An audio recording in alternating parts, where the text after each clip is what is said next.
अस्सलाम वालेकुम। इस वीडियो में मैं आपको बताऊंगा कि आप यूज़र डिफ़ाइन माइग्रेशन या यूज़र डिफ़ाइन टेबल आप कैसे बना सकते हैं।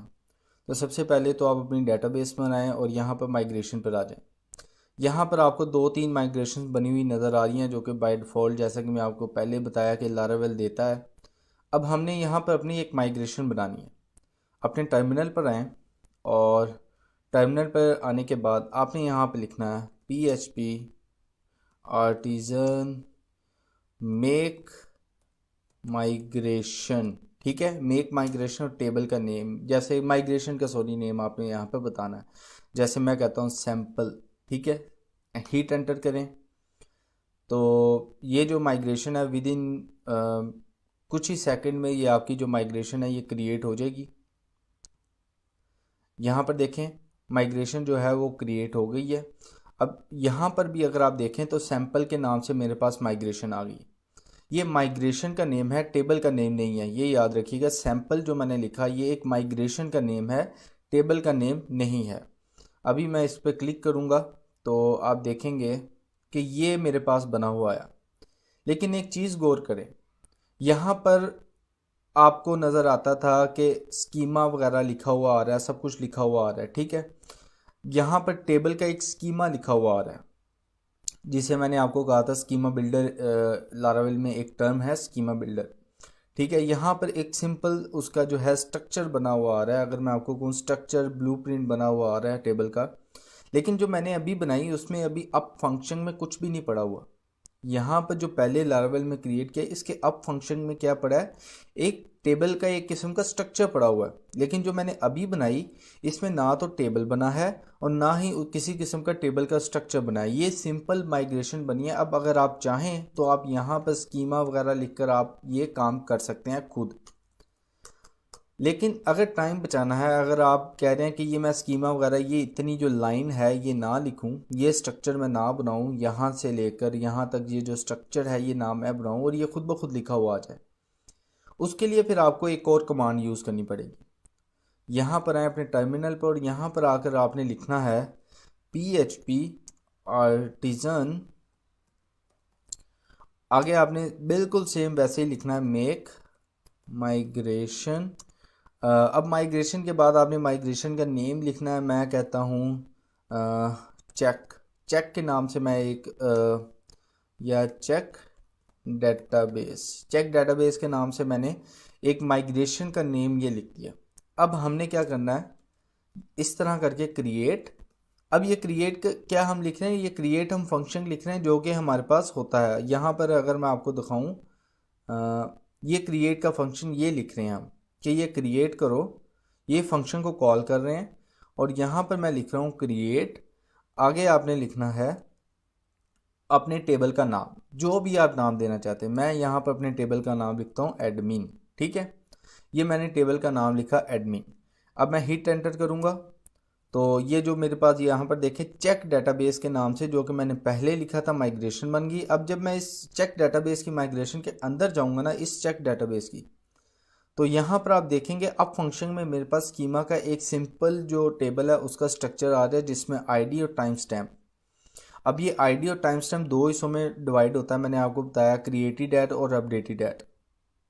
अब फर्ज करें मेरे पास ये टेबल बन गया एडमिन के नाम से। ठीक है, अब मैं जा रहा हूँ, मैं यहाँ पर जाकर एक और चीज़ फर्ज करें नेम लेता हूँ टेबल, और प्रोडक्ट हम लिख रहे हैं, मैं लिखूँगा पी नेम, मतलब प्रोडक्ट नेम। मैं कॉलम का नेम लिखता, सॉरी, यहाँ पर लिखूँगा मैं स्ट्रिंग डाटा टाइप, और इसके अंदर मैं उस टेबल का नेम लिखूँगा, जो कि कॉलम का नेम सॉरी लिखूँगा।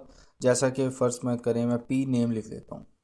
ठीक है, फिर मैं लिखता हूँ टेबल, और यहाँ पर फिर स्ट्रिंग कर लें या टेक्स्ट कर लें। मैं टेक्स्ट लिख देता हूँ टेक्स्ट, और आगे मैं लिख देता हूँ डिस्क्रिप्शन। ये मैंने लिख दिया। अब इसी तरह आप अपने टेबल में अपने कॉलम्स को आप डिफाइन कर सकते हैं। अब देखें कि यहाँ पर एक तो मैंने आपको डिफरेंस बताया दो कमांड के बारे में। अब मैं क्या करता हूँ, अब मैं सबसे पहले अपने इधर आता हूँ और यहाँ पर आकर देखता हूँ मेरे पास कौन कौन सी जो है वो पड़ी हुई है। वन के ऊपर यहाँ पर 1 के ऊपर आप देखें मेरे पास ये 4 टेबल बने हुए हैं। तो सबसे पहले मैं इन चारों टेबल को रिमूव कर देता हूँ। ठीक है, रिमूव कर देता हूँ इन चारों टेबल्स को, ताकि हमें आगे जाके ये हम दोबारा बना सकें। रिमूव करने के लिए मैं आपको कमांड, तो अब आप ऐसे भी माइग्रेट कर सकते हैं, कोई इशू नहीं है, लेकिन मैं सिर्फ आपको क्लियर करने के लिए कि रिमूव कैसे करते हैं डेटाबेस में से किसी चीज़ को, तो आपको मैं बता रहा हूँ। लेकिन ये कमांड आपने यूज़ नहीं करनी, मैं आपको बार बार कह रहा हूँ, ये कमांड आपने कभी भी यूज़ नहीं करनी। बहुत ही रेयर केसेस होते हैं जहाँ पर हम ये कमांड यूज़ करते हैं, बल्कि ना होने के बराबर करते ही नहीं हम।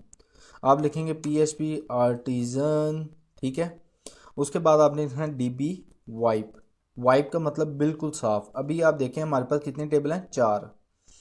यहाँ पर आएँ और यहाँ पर PHP आर्टिसन DB वाइप में मैं जैसे ही क्लिक करूँगा तो आपकी डेटाबेस के सारे टेबल्स ख़त्म, डेटाबेस आपकी एम्प्टी होगी।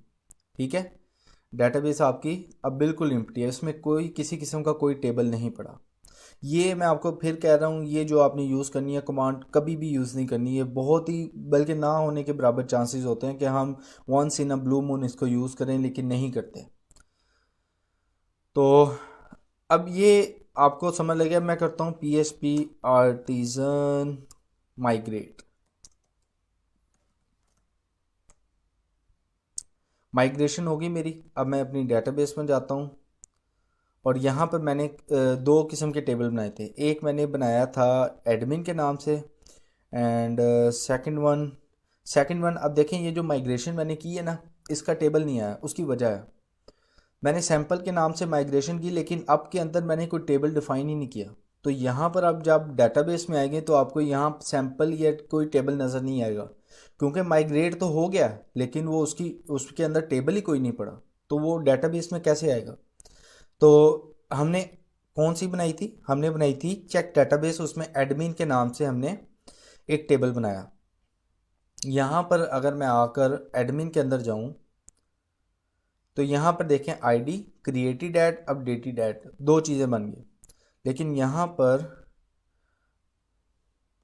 मैंने इसको 2 कॉलम्स और दिए, आई थिंक कि सेव नहीं किया मैंने, इस वजह से वो आया नहीं है। दोबारा देख लेते हैं। PHP आर्टिजन रिफ्रेश, ठीक है, रिफ्रेश PHP आर्टिजन कमांड आप देख सकते हैं। PHP आर्टिजन में जाकर माइग्रेट में रिफ्रेश की कमांड है, माइग्रेट रिफ्रेश। ठीक है, हम इधर जाकर फिर लगाते हैं PHP artisan refresh. Refresh is not defined, oh sorry, PHP artisan migrate refresh, hit enter करें। ठीक है, अब आपने क्या करना है, ये क्या कमांड लिखी गई है, एक मिनट,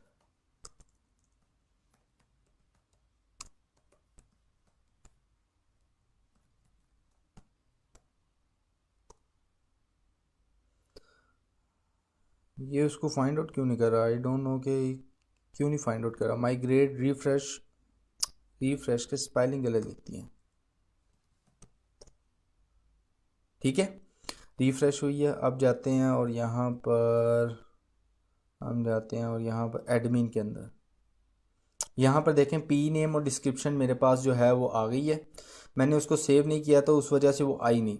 तो पी नेम और डिस्क्रिप्शन, अगर मैं स्ट्रक्चर पर जाऊँ तो यहाँ पर आपको नज़र आएगा डिस्क्रिप्शन की क्या है, टेक्स्ट डेटा टाइप, ये ऊपर टाइप देखें और क्या है, टेक्स्ट, और पी नेम की वारचार। ठीक है, अभी आप देखें कि ये टेक्स्ट है, मैंने यहाँ पर क्या लिखा था अपने माइग्रेशन में, ये देखें टेक्स्ट मैंने डिस्क्रिप्शन लिखी थी और यहाँ पर स्ट्रिंग लिखी तो वो वहाँ पर वारचार है। होपफुली यहाँ तक आपको समझ आई होगी। अभी ये रिफ़्रेश की जो कमांड है इसको मैं बाद में एक्सप्लेन करूँगा, लेकिन ये बहुत कम हम यूज़ करते हैं, उसकी एक वजह है, वो भी मैं आपको डिफ़ाइन करूँगा कि ये क्यों यूज़ करते हैं और कहाँ पर यूज़ करते हैं और क्यों नहीं यूज़ करते।